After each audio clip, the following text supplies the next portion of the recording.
En 2012, il y a un gars qui a posté une vidéo sur YouTube. Une vidéo tournée dans un vieux hangar, pleine de blagues et de sarcasme. Ce gars, c'était Michael Dubin. Et en une journée, il a non seulement fait le buzz, mais il a aussi fait trembler des géants comme Gillette. On va voir comment une simple vidéo et un abonnement à $1 ont réussi à créer une marque qui allait changer tout un marché. Hey, c'est Alexis. Aujourd'hui, je vais te raconter une histoire qui commence avec un gars qui au départ n'avait rien à voir avec l'industrie des rasoirs. En effet, Michael Dubin, le fondateur de Dollar Shave Club, était plus un mec de la comédie qu'un homme d'affaires. Et pourtant, avec une simple vidéo YouTube, il a réussi à casser les codes d'un marché ultra verrouillé et à prendre des parts à des mastodontes comme Gillette. Et je te jure, il y a tellement de trucs à apprendre de cette histoire, surtout si tu veux lancer ton propre projet ou que tu cherches à te différencier.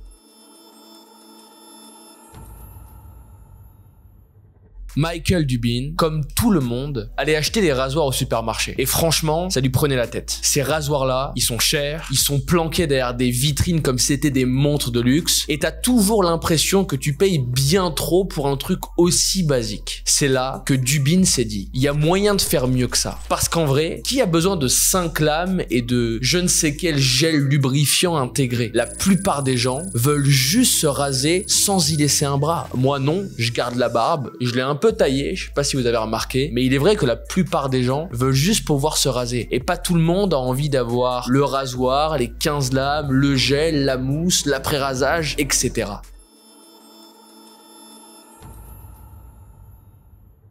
Alors, Dollar Shave Club, qu'est-ce que c'est? Ce sont des rasoirs livrés directement chez toi pour $1 par mois. For $1 a month, we send high quality razors right to your door. Yeah. $1. C'est tout, pas de déplacement au supermarché, pas de vitrine fermée, juste une boîte dans ta boîte aux lettres avec ce qu'il te faut pour te raser. Et ce qui est ouf, c'est qu'ils ont vendu bien plus qu'un produit. Ils ont vendu une réelle expérience décomplexée. Tu t'abonnes, tu reçois tes rasoirs chaque mois et voilà, simple, direct, sans prise de tête.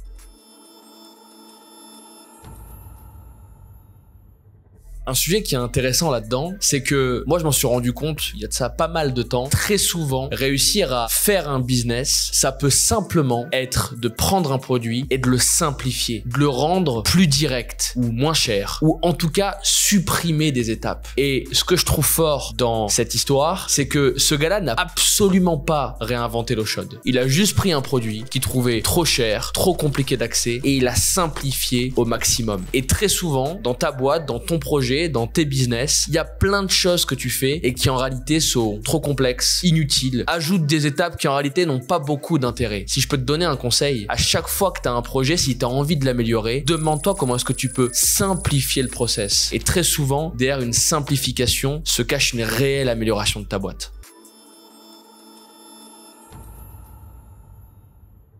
En 2012, Michael Dubin a tourné une vidéo. Pas une vidéo classique, non. Il a fait un truc complètement décalé, bourré de sarcasme, avec un ton tellement différent de ce qu'on voyait d'habitude que tout le monde a été accroché direct. Imagine un gars qui se balade dans un entrepôt en disant « Nos rasoirs sont super » et ils coûtent $1. La vidéo était drôle, c'était unique et ça parlait aux gens. En moins de 48 heures, cette vidéo a fait le buzz et a ramené 12 000 nouveaux abonnés. 12 000 abonnés en 48 heures. Pas à la chaîne YouTube, hein. 12 000 abonnés au produit à $1 par mois. 12 000 $ de MRR décrochés en une vidéo sur 48 heures de disponibilité. Complètement dingue. Tout ça, ces 12 000 abonnés, ça a été fait sans pub télé, sans gros budget marketing. Juste une idée brillante et un ton vraiment audacieux. Alors, ce que peu de gens savent, c'est que la vidéo, elle a été tournée dans un entrepôt loué, avec presque pas de budget. Les figurants, c'est des amis de Dubin. Tout ça, c'était super improvisé. Mais ça donnait ce côté authentique qui a fait que les gens se sont dit « Ok, cette marque, elle est différente, elle est vraie. » Et c'est ça qui fait toute la différence. Il y a un point qu'il faut comprendre là-dedans. Selon moi, il y a deux sujets qui sont vraiment intéressants à récupérer. Le point numéro 1, c'est qu'effectivement, aujourd'hui, de plus en plus, on le sait, on le voit sur les réseaux sociaux, les gens ont besoin d'authenticité. Vous avez plus besoin d'avoir un budget de dingue en vrai pour lancer quoi que ce soit. Vous avez juste besoin de montrer vraiment ce que vous voulez faire. Qui vous êtes sincèrement. Et très souvent, ça fonctionne. Donc toi qui m'écoutes, si tu essayes de te lancer lancer sur les réseaux, de faire du contenu pour ta marque ou pour ton business, sois pas dans une dynamique où tu cherches absolument à faire le truc le plus parfait, le plus nickel, le plus lisse, le plus pro. Fais un truc qui te ressemble, putain. Fais un truc réellement authentique et si tu le fais avec le cœur, ça va parler aux gens, quoi qu'il arrive. Un autre point qui est intéressant, c'est que effectivement dans le monde où on vit aujourd'hui, tu peux avoir accès à des vrais shortcuts, des raccourcis. On l'a vu avec le reportage d'Inoxtag qu'il a sorti là. C'est dingue ce qu'il a fait. Une vidéo, un concept, des sponsors et il arrache YouTube. Alors lui, c'est une vidéo qui est extrêmement pro. Mais il y a plein d'exemples de vidéos qui sont pas très quali et qui pourtant ont fait le buzz et ont explosé. Aujourd'hui, en jouant sur la viralité qu'apportent les réseaux, le potentiel de viralité, il y a vraiment moyen de devenir très connu, de créer une vraie communauté ou de faire beaucoup de ventes en l'espace de quelques heures, quelques dizaines de minutes, dans la mesure où les choses sont bien faites. Garde ça en tête, c'est une vraie arme que tu peux utiliser.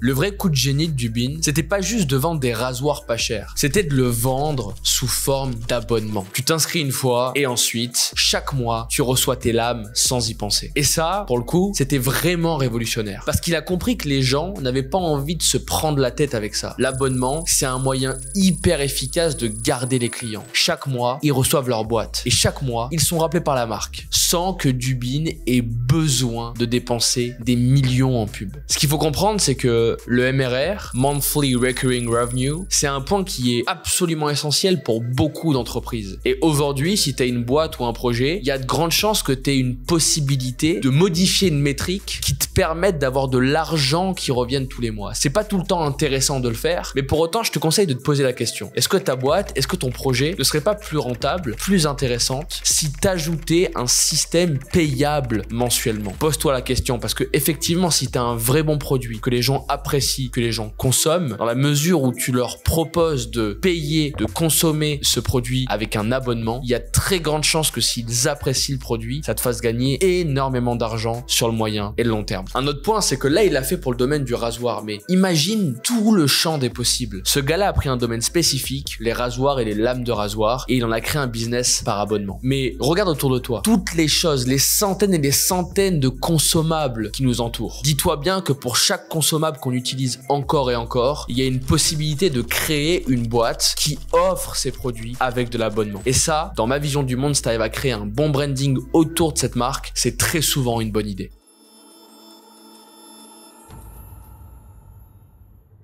Gillette, c'était un mastodonte. Ils avaient des publicités ultra polies, des partenariats avec des stars du sport et des rasoirs avec des noms futuristes. Mais Dubin, lui, il a dit, les gars, tout ça c'est du vent. Les gens veulent juste se raser. Et là, tout le monde a commencé à comparer. D'un côté, des rasoirs à 20 € avec 12 lames et de l'autre, un abonnement simple à $1. Dollar Shave Club a commencé à grignoter des parts de marché. Et ça, évidemment, tu t'en doutes, ça a pas vraiment plu à Gillette. Gillette a été tellement secoué par ce nouveau venu qu'en 2016, Unilever a racheté Dollar Shave Club pour $1 milliard. Un petit gars qui partait de zéro et qui finit par se faire racheter par une multinationale. Tout ça parce qu'il a eu l'idée de simplifier un truc que tout le monde compliquait.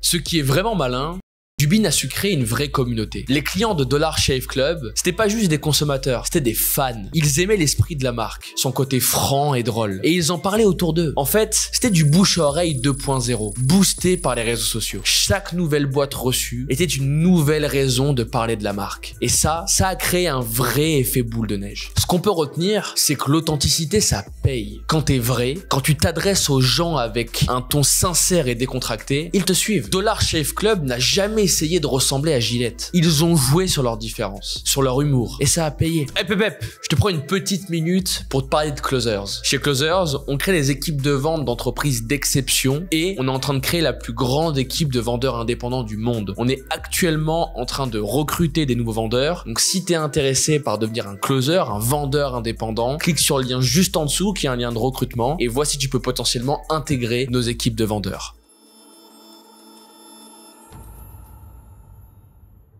Pour conclure, l'histoire de Dollar Shave Club nous montre qu'on n'a pas besoin d'être un géant bousculer un marché. Parfois, tout ce qu'il faut, c'est une idée simple, un ton vrai et audacieux, et le courage de se lancer. Avec une simple vidéo et un modèle différent, Michael Dubin a fait ce que beaucoup pensaient impossible. Il a défié un mastodonte et il a gagné. Et toi, quelle est l'idée simple que tu pourrais transformer en révolution? Merci beaucoup de m'avoir écouté, d'avoir suivi cette nouvelle histoire de vente. Je suis trop heureux de t'avoir partagé cette histoire précise parce qu'elle montre que toi, tout de suite, peu importe ce que tu fais, même en simplifiant les choses, tu peux réussir à avoir des résultats de dingue. La perfection, c'est quand il n'y a plus rien à enlever. Réfléchis à ça. Pense à liker, t'abonner, commenter, et puis on se dit à très vite. Et rappelle-toi, t'es à un appel de changer ta vie.